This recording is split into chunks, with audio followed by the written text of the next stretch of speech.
বিয়ের পর মেয়েদের জন্য সবচেয়ে আরামের জায়গা হচ্ছে তার মায়ের বাসা। পৃথিবীর কোনো জায়গায় গেলে নিজেকে এতটা স্পেশাল লাগে না যতটা মায়ের বাসায় আসলে মনে হয়। আর মায়ের বাসায় আসলে তো কোনো রকমের কাজও করতে হয় না, সারাদিন খাও আর ঘুমাও। আসসালামু আলাইকুম এভরিওয়ান, আই হোপ তোরা সবাই অনেক অনেক ভালো আছো। চলে আসলাম নতুন দিনের আরেকটা সুন্দর ভ্লগ নিয়ে। এখানে আমি খুব সুন্দর করে রেডি হয়ে নিয়েছি, কজ আমি আজকে আমার আম্মুর বাসায় যাব। প্রায় 1 মাস পর আম্মুর বাসায় যাচ্ছি, আর আম্মুর বাসায় গিয়ে 2 দিন থাকবো। আর আমি আম্মুর বাসায় গেলে সব থেকে বেশি এক্সাইটেড থাকি। যাই হোক, ফাইনালি আমি আমার আম্মুর বাসায় চলেই আসলাম। আর আমার আম্মুর বাসায় আসলে আমার আদর যত্নের কোনো রকমের কোনো কমতিই থাকে না। বাসায় থাকলে তো কি খাবো, কখন খাবো, এসব নিয়ে চিন্তা করতে করতেই দিন শেষ হয়ে যায়। আর মায়ের বাসায় আসলে ক্ষুধা লাগার সময়টা পর্যন্ত থাকে না। ক্ষুধা লাগার আগেই মুখের সামনে খাবার হাজির করে আম্মুর হাতের এই মজার মজার পোলাও রোস্ট খাওয়ার পর আমি বিকাল বেলা একটু চলে যাই ছাদে। আমাদের ছাদে অনেকগুলো গাছ রয়েছে যেগুলো হচ্ছে আমার আম্মুর খুব শখের। আর আমার আম্মুর এই শখের ছাদ বাগানটা আমার কাছে খুবই ভালো লাগে। ছাদ ভরা গাছ আর গাছ ভর্তি ফল ফুল দেখতে তো আমার খুবই ভালো লাগছিল। আম্মু প্রায় প্রতিদিন সকালে বিকালে এসে গাছগুলো দেখে যায়। সবাই কিন্তু অবশ্যই মাশাআল্লাহ বলবা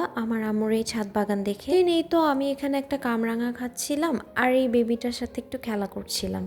ছাদ থেকে আসার পর আমি এই কেকটা খেলাম আর দেখলাম মা হচ্ছে এখানে মোমো বানানোর জন্য পুর রেডি করে রাখছে। চিকেনের টুকরোগুলো ব্লেন্ড করার পর এটার মধ্যে আম্মু হচ্ছে সয়া সস আর একটু বারবিকিউ সস দিচ্ছিল। তোমরা চাইলে এটা স্কিপও করতে পারো, একটা সুন্দর ফ্লেভারের জন্য মেইনলি বারবিকিউ সসটা অ্যাড করেছিলাম। লাস্টে আম্মু কিছু এখানে ধনিয়া পাতা কুচি আর পেঁয়াজ কুচি অ্যাড করে দিচ্ছিল। এই তো এখানে আমি সবকিছু ভালো মতো একটু মাখিয়ে নিচ্ছিলাম। আম্মুর বানানো মোমো শিটগুলোর মধ্যে আমি হচ্ছে এখানে চিকেন পোরগুলো দিয়ে দিচ্ছিলাম।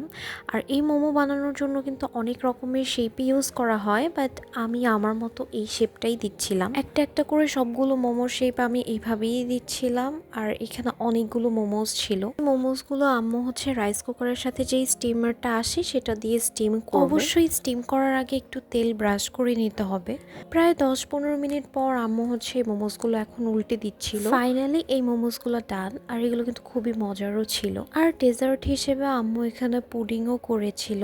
বললাম না, আম্মুর বাসায় আসলে আমার আদর যত্নের কোনো কমতিই থাকে না। আম্মু আমার পছন্দের খাবারগুলো রান্না করে।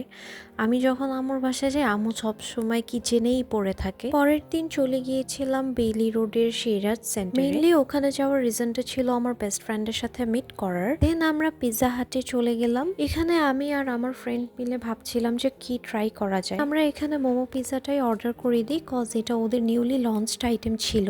আর আমার বেস্ট ফ্রেন্ড রিসেন্ট কক্সবাজার থেকে ট্যুর দিয়ে আসে, আর ও হচ্ছে আমার জন্য এগুলো নিয়ে আসে। শুধু এগুলোই না, ও আমার জন্য অনেকগুলো আচার অ্যান্ড চকলেটসও নিয়ে এসেছিল, বাট আমি সেই ক্লিপসগুলো কেন জানি না নিয়ে নেই। দেন এই তো ফাইনালি আমাদের পিৎজাটা চলেই আসে। আমার লাইফে আমি অনেক জায়গার অনেক রকমের পিৎজাই খেয়েছি, বাট এই মোমো পিৎজাটা আমি কোথাও ট্রাই করি নাই। আর যেহেতু এটা ওদের নতুন আইটেম ছিল তো ভাবলাম ট্রাই করি। ট্রাস্ট মি গাইস, এটা অনেক মজার ছিল। তোমরাও চাইলে পিৎজা হাটের এই মোমো পিৎজাটা ট্রাই করতে পারো। আমার আজকের ভ্লগটা এই পর্যন্তই। সবাই ভালো থেকো, সুস্থ থেকো, আল্লাহ হাফেজ।